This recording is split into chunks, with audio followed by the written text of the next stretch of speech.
Whenever we finish a project, we do a lot of soul searching. A lot of reference got kicked around. The Seven Samurai, the Magnificent Seven. We talked very early on about showing off a more human approach to Spartans. I mean, we definitely focused on trying to go back to sort of the core of what made Halo CE, the Combat Evolved, the sort of phenomenon that it is. I remember my first time playing Halo, and I was in that first level, and after winding through these technical corridors, fighting aliens, and then I step out into this world, and it just opens up in front of me, and it's beautiful and alien and huge. That was a sort of seminal moment for me, and I think that's part of what we want to capture in Reach.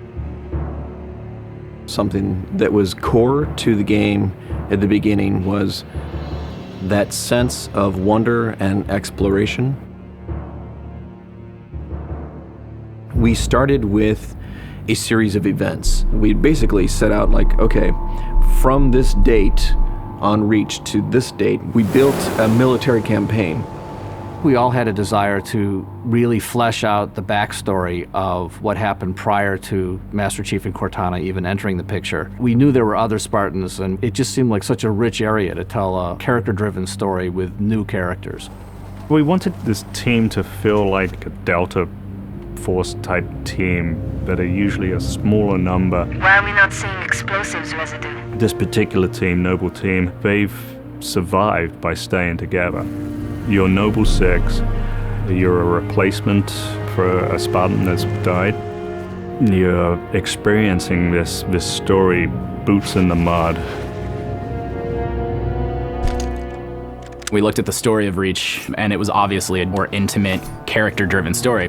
We really needed the attention to real-world detail, trying to make these characters' faces really feel like believable. We started everything over from scratch, came up with a whole new rig for how we animate faces and also how we approach like texturing them, modeling them, everything, and just put a lot more time.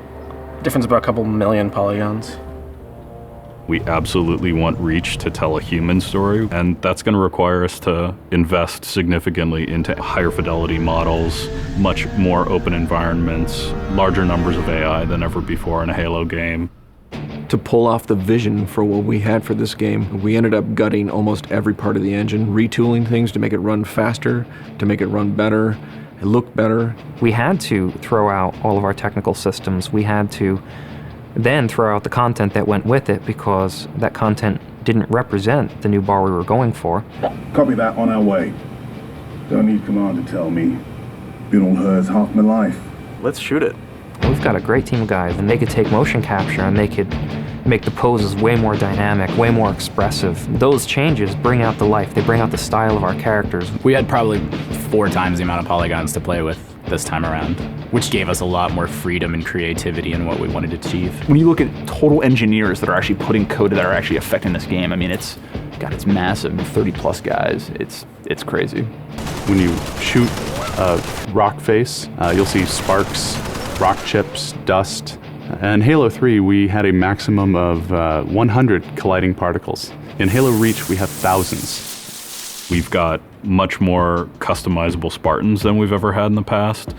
The number of polygons we can draw at one time has skyrocketed. It's changed the way we build things up close as well as out far. This is where Noble Team arrives, and then you're going to work your way down, all the way down these terraces. Big open environments, epic skyboxes. These are things that are quintessential to Halo. Like, we're building a planet that exists 500 years from now. We want to build spaces that you want to explore. We want to put twice as many characters, vehicles, and weapons into that environment. That's going to require massive improvements to the way we handle our artificial intelligence in the game. We now can put so many AI in an encounter that you can put 4 Spartans, the player, 8 Marines against 30-ish Covenant, and that's an actual serious challenge. Bringing the elites back was something that was really a true joy for us because they're such an awesome character to fight. What if the Spartans and the soldiers don't actually understand what the aliens are saying? What's that going to feel like? What if we can get back to having the aliens feel really alien and threatening? these people and this planet and this story deserve something new and different. Just a different underlying sense of tragedy, heroism. We're rebuilding everything from the ground up. You have to walk this very fine balance. We want to add new things, but we don't want to rough up anybody's baby. I mean, that's the whole thing about the crazy sausage that is Bungie's Halo Reach ODST universe, is that we've sort of developed this gameplay that every person sort of has the different things about it that they like, and I still think that we still struggle to figure out exactly what, like what can we add or remove without pissing off certain people in the population. We looked at the Halo 3 assault rifle, and it really does feel kind of dated. It fit the tech then, but now we have all of these new polygons to play with. We went to a lot of trouble to sort of ground the weapons and the vehicles more in this sort of more real, more gritty world. We refined a lot of the weapons to push them into their particular role, and that role is defined a lot by range and the range of combat that you're going to play. For instance, the DMR, which is this sort of medium to long range suppression marksman rifle. It's going to be a sandbox game. It's not going to be a carefully scripted game where every movement of the AI is controlled by a mission designer. It's much broader than that. It allows the player to deal with encounters in their own specific way. There's definitely going to be offhand grenade throwing. There's definitely going to be vehicles. There's definitely going to be a large number of weapons that are incredibly powerful, incredibly accurate, that allow the player to feel like a badass.